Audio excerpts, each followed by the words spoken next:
Chinese and Indian troops clash. Soldiers on both sides are killed.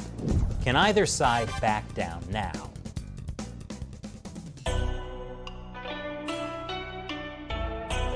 This is China Uncensored. I'm Chris Chappell. Boy, 2020, what a year. Let me check my bingo card and see how I'm doing. Okay, I got global pandemic, Australian bushfires, murder hornets, confused bears, and wait, China-India border war. I think I got it. Bingo! I got 2020 disaster bingo! Hold on, this is actually really bad news. As we talked about back in May, there have been several clashes between Chinese and Indian troops here, along the line of actual control in Ladakh.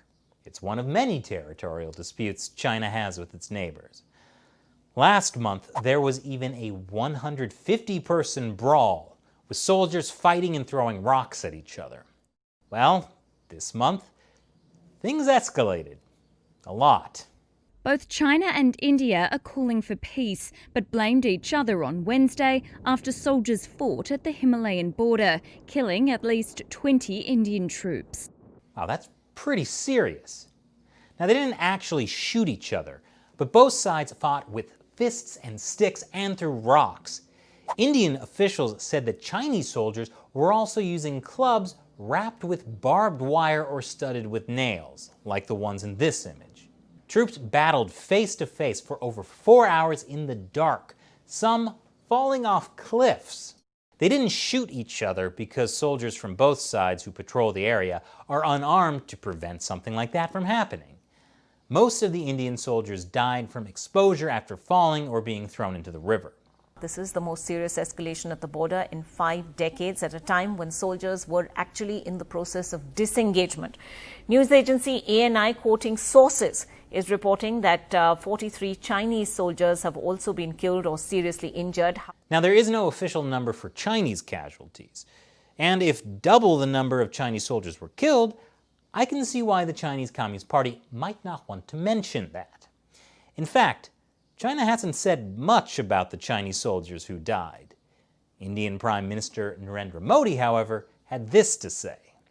And in the case of our departed, martyred brave soldiers, the country should be proud that they died fighting them. I want to assure the nation that the sacrifice of our soldiers will not go to waste. For us, the integrity of India and sovereignty is at the top, and nobody can stop us from protecting them. Nobody should have an illusion or doubt in this matter. The good news is, despite a lot of deaths on both sides, neither of these two nuclear-armed countries has declared war. And they both seem to be trying to de-escalate the conflict. China and India both expressed that they want to solve differences through dialogue to maintain the peace and stability of the border region. Solving differences through dialogue. Maybe someone should mention that to the soldiers at the border who used these. So, what sparked this? A source in the Indian military told CNN that the dispute started over a Chinese tent that was constructed on Sunday night. Indian troops, according to the source, tore it down. That was after Indian soldiers discovered that Chinese soldiers had not left an area they had agreed to leave as part of the de-escalation of last month's border disputes, and had instead built a tent in the area. Now, a tent might not seem like that big of a deal, but it's part of a pattern.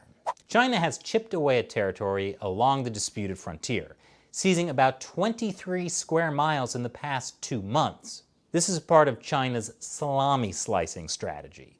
That is, small takeovers of disputed territory piece by piece, until they control the whole salami. It's exactly how China slowly took over more and more of the South China Sea.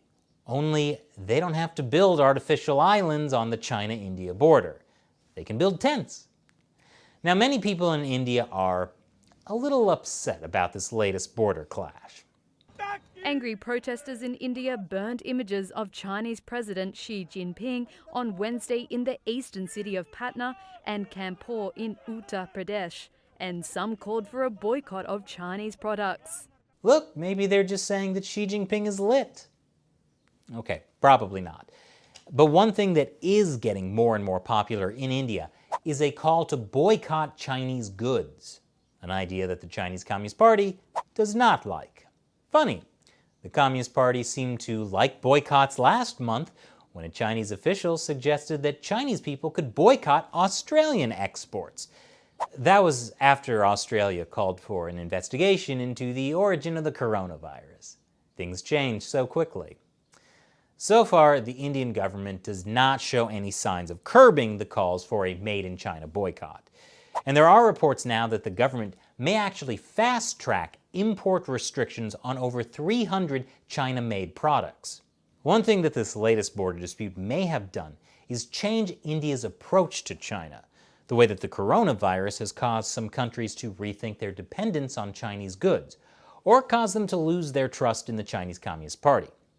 The Hindustan Times published an editorial about how India needs to economically re-examine its trade, technology, and investment ties with China, for all these appear to have benefited Beijing more than Delhi.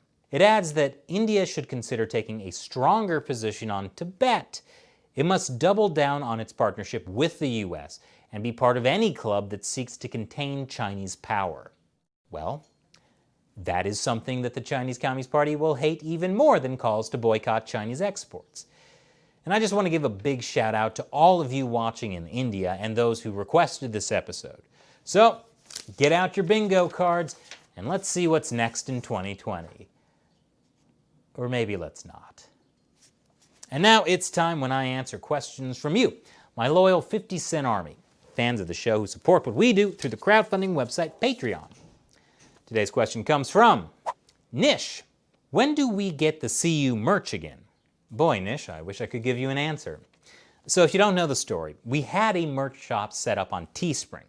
We were selling awesome t-shirts like this one. Then, without any warning, Teespring completely shut down our shop. No way to appeal.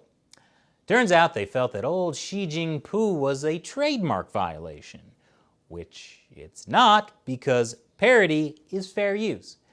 But I guess someone's afraid of Disney, and so now we have to find an alternative. The hard thing is, we don't want stuff that's made in China, and most t-shirts are made in China. If anyone watching has any suggestions, please let us know in the comments below. We would like to have merch, and hopefully so would you. Thanks for your question, Nish. And for all of you watching, consider joining the China Uncensored 50-Cent Army. You'll have a chance to ask me questions on the show, and there are some other cool perks as well. Check out patreon.com/China Uncensored to learn more. And be sure to subscribe and check back every Monday, Wednesday, Friday, and Saturday for new episodes, because YouTube isn't always sending out notifications about new episodes. Once again, I'm Chris Chappell. See you next time.